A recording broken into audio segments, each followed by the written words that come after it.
साथियों, ये लोकतंत्र का महापर्व है। 140 करोड़ लोगों का भविष्य का ये चुनाव है, पूरे देश का चुनाव है। समस्त विश्व भारत की तरफ इस चुनाव के परिणाम की ओर देख रहा है। दुनिया के 200 से ज्यादा देशों के लोग आज भारत में इस चुनाव के परिणाम को देखने के लिए आए हैं। वो इस लोकतंत्र के त्योहार को देख करके ये जानना चाहते हैं कि भारतवर्ष, हिंदुस्तान के लोग ये भारत को आगे बढ़ाने के लिए, भारत को मजबूत करने के लिए, भारत को विकसित राष्ट्र बनाने के लिए भारत माता के बेटे नरेंद्र मोदी जी का साथ देते हैं, या ये भारत के लोग फिर कोई न कोई ऐतिहासिक भूल करके और फिर भारत को गुलामी के रास्ते की तरफ बढ़ाना चाहते हैं क्या? मैं 1 महीने के लिए असम के जिम्मेदारी पर पार्टी ने मुझे भेजा था। पूरे असम के 14 लोकसभा क्षेत्र में मुझे जाने का दूर दूर के इलाके के अंदर मौका मिला था। बर्मा के बॉर्डर तक, बांग्लादेश के बॉर्डर तक, वहां चाइना भी नजदीक बॉर्डर लगता था, वहां तक जाने का मौका मिला। पूरे असम के 14 लोकसभा क्षेत्र में 14 के 14 में जबरदस्त वातावरण था और कम से कम 12 सीटें असम से जीत करके आने वाले हैं, जो पहले 9 थी साथियों। लेकिन वहां लोग कहते थे कि असम और पूर्वोत्तर तो एक तरफा है, नरेंद्र मोदी जी के पक्ष में है, नरेंद्र मोदी जी का फिर से प्रधानमंत्री बनाना चाहता है, फिर एक बार मोदी सरकार बनाना चाहता है, अब की बार 400 पार करना चाहता है। वो कहते थे कि पूरे देश में भी संदेश दे दीजिए कि पूर्वोत्तर का प्रत्येक व्यक्ति वह मोदी जी के साथ है। उनका संदेश भी आपके बीच में मैं आपसे साझा करना चाहता हूं। साथियों, यह चुनाव केवल एक लोकसभा का नहीं, केवल एक प्रदेश का नहीं है। यह चुनाव एक जिले का और एक विधानसभा का चुनाव नहीं है। यह देश के भविष्य का चुनाव है। एक गांव की पंचायत का चुनाव नहीं है, यह देश की पंचायत का चुनाव है। 4 जून को जब परिणाम आएगा, देश की संसद के अंदर जो बहुमत की गिनती होगी, एक तरफ नरेंद्र मोदी भारत की मां का बेटा, एक गरीब पिछड़े परिवार में जन्म लेकर के चाय बीच करके जीवन की शुरुआत करने वाला दुनिया का सर्वाधिक लोकप्रिय जनप्रिय नेता, वह देश की जनता का मत वह प्राप्त करने के लिए संसद में खड़े होंगे। और दूसरी तरफ तथाकथित परिवारवादी लोग, दूसरी तरफ तथाकथित देश को तोड़ने वाली ताकतें, देश के दुश्मनों के हाथों में खेलने वाली ताकतें, देश को कमजोर करने वाली ताकतें और विदेशी संस्कृति के आधार पर चलने वाली ताकतों का दूसरी तरफ एक राहुल गांधी खड़ा होगा। मुझे बताओ मेरे साथियों, मेरा हिसार लोकसभा का जब संसद में नंबर आए और हाथ खड़ा करवाया जाए, तो मेरा हिसार लोकसभा का हाथ क्या देश के विरुद्ध खड़ा होगा या देश के पक्ष में मोदी जी के साथ खड़ा होगा? साथियों, मेरे हिसार लोकसभा में का हाथ वह मोदी जी के साथ खड़ा हुआ दिखाई देना चाहिए। मैं आप सभी से निवेदन करता हूं कि देश में आज 2 विचारधाराओं की लड़ाई है।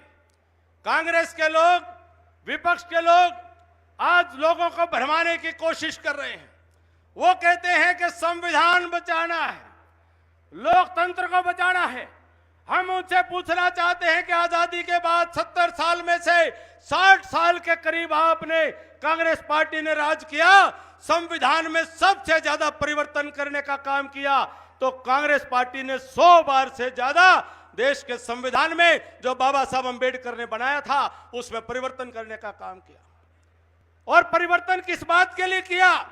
उन्होंने परिवर्तन किया कि जब शाहबानो के केस में सर्वोच्च न्यायालय ने निर्णय दे दिया, तो सर्वोच्च न्यायालय के निर्णय को बदल करके माता और बहनों के अधिकारों को छीनने का, संविधान में बदलाव करने का काम तत्कालीन प्रधानमंत्री राजीव गांधी ने किया था।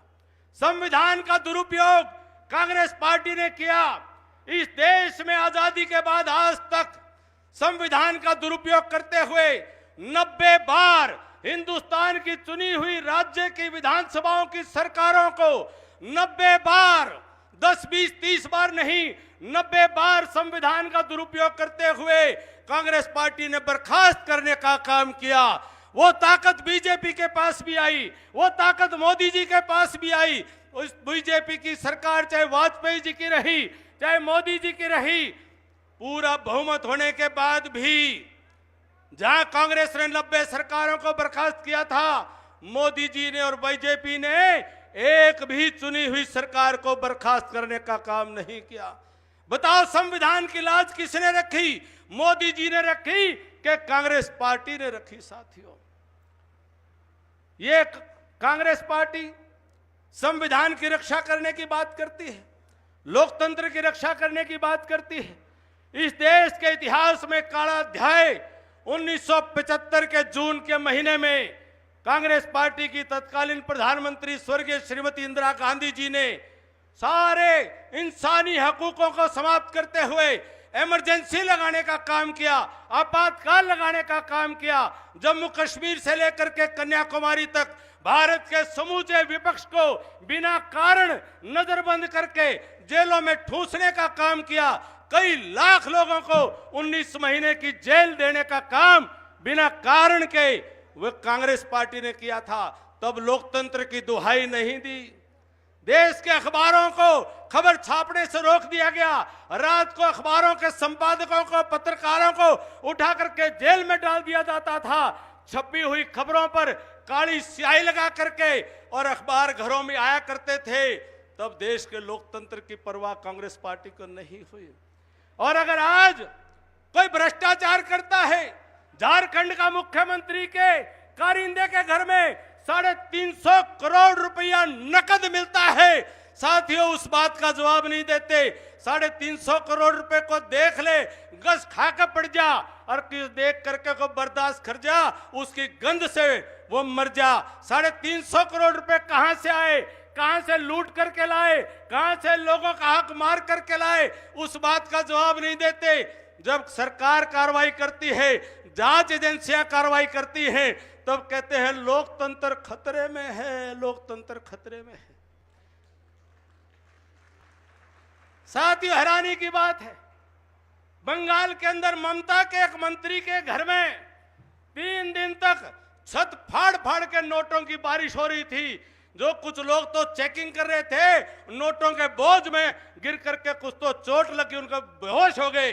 उनकी बारिश से छतें टूट टूट करके नोटों की बारिश, 334 करोड़ रुपया उनके शिक्षा मंत्री के वहां मिला। ममता दीदी उसका तो जवाब देती नहीं, कहती है लोकतंत्र खतरे में है, लोकतंत्र खतरे में। संदेश खाली में बंगाल में बहनों की अस्मत को, इज्जत को लूटने का सरेआम एक गुंडा करता रहा। सैकड़ों महिलाएं सड़कों के ऊपर अपनी इज्जत की दुहाई दे करके अपनी सुरक्षा की मांग करती हुई दिखाई दी, लेकिन तब ममता दीदी को लोकतंत्र और संविधान ध्यान में नहीं आया। ये सारे के सारे जो विपक्षी लोग हैं, ये केवल मोदी जी का खिलाफत करना चाहते हैं, देश की खिलाफत करना चाहते हैं, देश की तरक्की को रोकना चाहते हैं। अगर इनका लोकतंत्र में अगर कोई विश्वास होता, अगर इनका लोकशाही में कोई भरोसा होता, अगर इनकी जनतंत्र में कोई श्रद्धा होती, तो इस देश के अंदर परिवारवाद कभी नहीं पनपता। इनकी पार्टियों में लोकतंत्र नहीं है। इस कांग्रेस पार्टी जो हिंदुस्तान की सबसे पुरानी पार्टी, 140 करोड़ लोगों की राजनीति करने वाली पार्टी, अगर एक परिवार के कब्जे में है तो क्या वो लोकतंत्र है? क्या वो जमहूरियत है? ये केवल अपने परिवारों के जो इनके पुर्जे हैं, जो पुर्जे खराब भी हैं, जो खोटे सिक्के हैं, जो परिवारों के नकली नोट हैं, ये उनको चलाना चाहते हैं। मेरे हिंदुस्तान के नौजवान, मेरे हिंदुस्तान की क्षमता और प्रतिभा को ये समाप्त करते हुए अपने परिवारों के पुर्जों को आगे बढ़ाने का पाप हिंदुस्तान में करते हैं और फिर कहते हैं लोकतंत्र खतरे में है। हरियाणा प्रदेश के अंदर भी कुछ वो हिंदुस्तान में चला करता था कि डी कंपनी थी, दाऊद इब्राहिम की कंपनी थी डी कंपनी। हमारे हरियाणा में भी बी कंपनी है, बी कंपनी। बाबू बेटा कंपनी ये पार्टियां नहीं है, ये कोई संगठन नहीं है।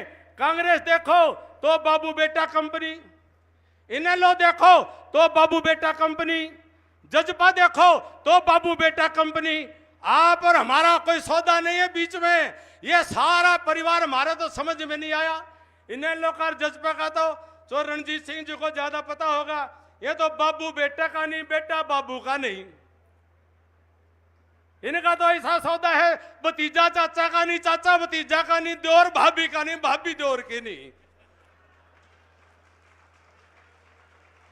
इनका तो हमारा समझ में नहीं, पोता दादा का नहीं और दादा पोता का नहीं। हमारा तो इनका सौदा ही समझ में नहीं आया। अरे हरियाणा ने बेवकूफ बनावे, इनके पल्ले कुछ नहीं, धांस नहीं, और सारा हरियाणा ने बेवकूफ बनाते चले। ये बताओ क्या इनको कोई वोट मांगने का हक है? को बताओ, मैंने कुछ का हक हो तो बताओ भाई। ये बाबू बेटा कंपनियों को वोट मांगने का, और ये पिछली बार 2019 में ठीक काम कर दिया था। 2019 की लोकसभा में सोनीपत में 2.25 लाख वोटों से, अरे 10 साल मुख्यमंत्री रह लिया। नु कहता बोला वही चौधर पूरी चला ली अपने इलाके की चौधर के नाम पर, और सोनीपत में 2.25 लाख वोटों की शर्मनाक हार का सामना करना पड़ा। और अब की बार तो सोनीपत से भी पीछा छुड़ा गया, बोला भाई सोनीपत की तरफ नहीं जाऊंगा।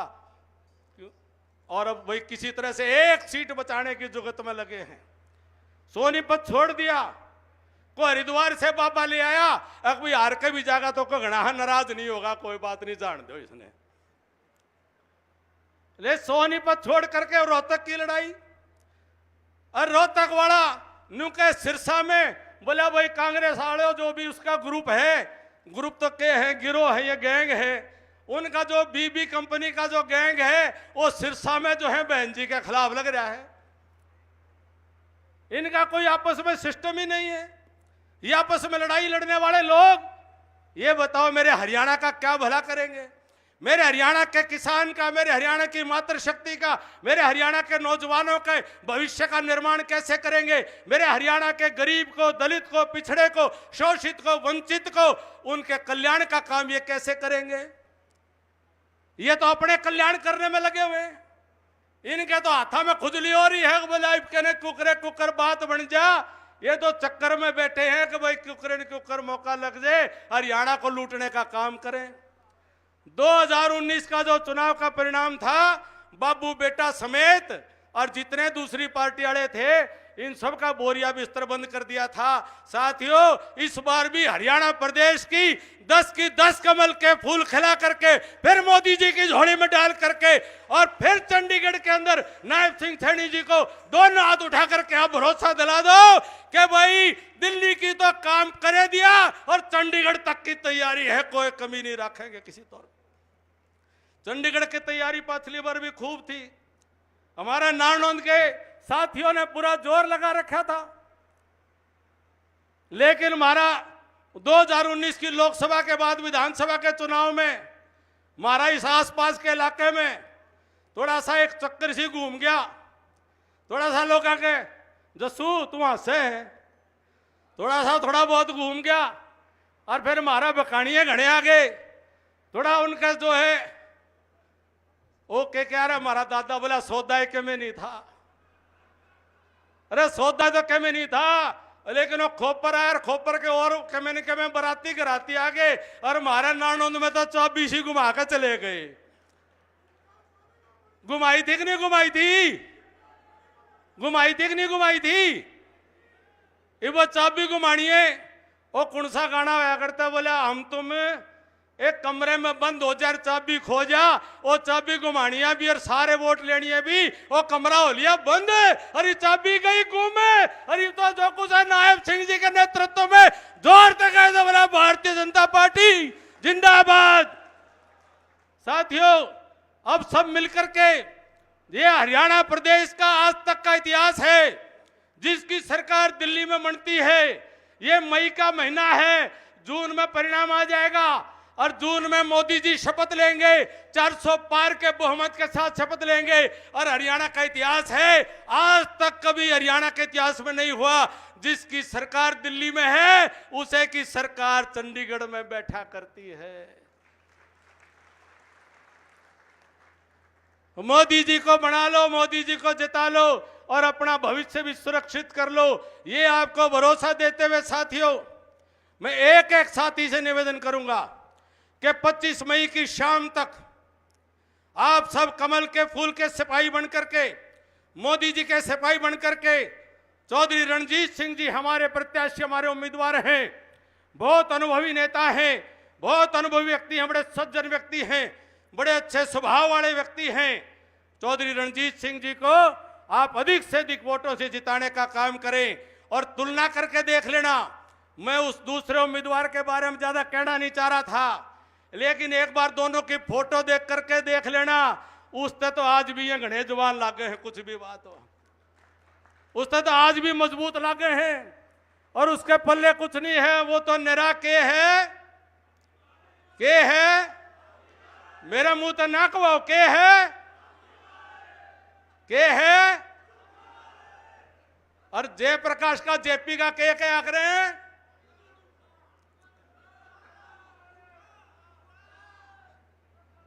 मन बोलने की जरूरत तो नहीं है। अब फिर बकाई में आओगे, अब फिर वो सुए लाओगे, फिर सुए के चक्कर में पड़ोगे। 25 मई तक अपने आप को जगा कर रख लेना, 25 मई तक खुली आंखों से अपनी लड़ाई को लड़ लेना। 4 जून को परिणाम आएगा, ये वापिस ओढ़े जाओगा, जड़त आया है, कड़त आया है। मैं इस हार लोकसभा के गामा की लिस्ट देखूं था, मैं नाम नूम तो कोई सा गांव का हो तो मैं देख लिया, बकांदन हो गए कई साल अक्षय रमेश जी, बेरा कौन सा गांव का है मन तो कौन ध्यान भाई, सारी बात समझ लो, सारे समझदार आदमी हो। बस नायब सिंह सैनी जी, हमारा सौभाग्य है, हमने इनको 25 सालों से संगठन में काम करते हुए देखे। बहुत ही ईमानदार, बहुत सच्चे आदमी और बहुत धोखा देनी आदमी नहीं है, साथ देनी आदमी है और गरीब के हमदर्द आदमी है, सामाजिक आदमी है। इनके मन में पेट पाप नहीं है। आप सभी आप इनको साथ दो, इनकी मदद करो। और मैं आपके बीच में कह रहा हूं, अगर आप इस बात का समर्थन करते हो तो हम कहते हैं भाई एड़ी चोटी का जोर लगा कर आपका साथ देंगे। आप जितना डालोगे हम सवाया करके आपको देने का वापिस काम करेंगे नायब सिंह जी। तो एक बार जोर से दोनों हाथ उठा करके नायब सिंह जी का समर्थन करें। आप सभी का बहुत बहुत धन्यवाद, बहुत बहुत धन्यवाद। जय हिंद, जय भारत।